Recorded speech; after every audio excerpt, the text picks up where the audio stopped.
নিরামিষের দিনে মিষ্টি আলু দিয়ে চপের এই রেসিপিটি আমার একান্তই ভীষণ ভালো লাগে। হ্যালো বন্ধুরা, আমি অর্পিতা, আমার চ্যানেল ড্রিম কিচেনে সবাইকে স্বাগত জানাই। তাহলে চলুন আজকের রেসিপিটি শুরু করা যাক। আমি এখানে বেশ কিছুটা পরিমাণ মিষ্টি আলু নিয়ে নিয়েছি। এটা কিন্তু লোকাল মিষ্টি আলু। এটা হয়তো দেখতে অতটা ভালো না, কিন্তু খেতে এটা বেশি ভালো। আমি এগুলোকে সেদ্ধ করে নিয়েছি। এবার এগুলো থেকে চোকলাগুলোকে ছাড়িয়ে নিচ্ছি। সবগুলো থেকে খোসাগুলো ছাড়ানো হয়ে গেছে। এবার এগুলোকে আমি ম্যাশ করে নিচ্ছি। ভালো করে ম্যাশ করে নেওয়ার পর আমি এর মধ্যে দিয়ে দেব লবণ, হলুদ আর একটুখানি লঙ্কার গুঁড়ো।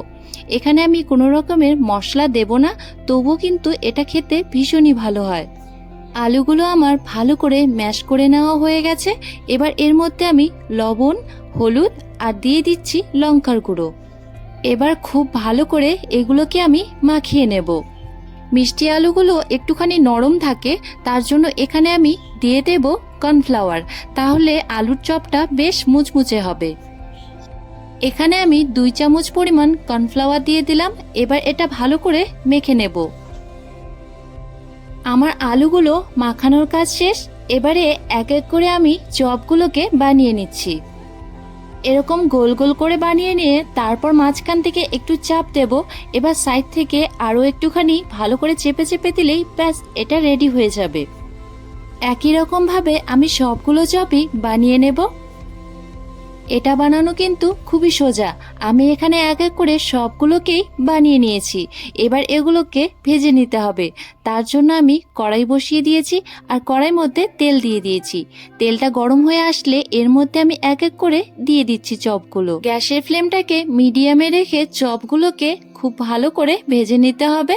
এক পিঠ ভালোভাবে ভাজা হয়ে গেলে এবার চপগুলোকে আমি উল্টে দিচ্ছি। আরেকটা সাইডও এভাবেই ভেজে নিতে হবে। গ্যাসের ফ্লেমটাকে কিন্তু মিডিয়ামে রেখেই এগুলোকে আস্তে আস্তে করেই ভেজে নেবেন, নয়তো ভেতরের দিকটা একদমই ভাজা যাবে না। এই চপগুলো ভাজতে তেলের পরিমাণটা খুবই কম লাগে। এটা তেল একটু খুব কমই টানে। সবগুলো চপই আমার উল্টে দেওয়া হয়ে গেছে। এবার চপগুলো ভাজাও হয়ে গেছে। এগুলোকে এক এক করে আমি এবার তুলে নিচ্ছি। চপগুলো এবার গরম গরম পরিবেশন করুন। এটা কিন্তু খেতে ভীষণই ভালো হয়। সবগুলো চপই আমি এক এক করে তুলে নিচ্ছি। আর এখানে আমি ছোট ছোট কিছুটা চপ বানিয়েছি। এগুলো একই রকমভাবেই আমি ভেজে নেব। আজকের এই রেসিপিটি আপনাদের ভালো লেগে থাকলে ভিডিওটি লাইক করে শেয়ার করে দেবেন। আর আমার পেজটিতে নতুন হয়ে থাকলে পেজটি ফলো করে পাশে থাকবেন। দেখা হচ্ছে নেক্সট একটি ভিডিওতে।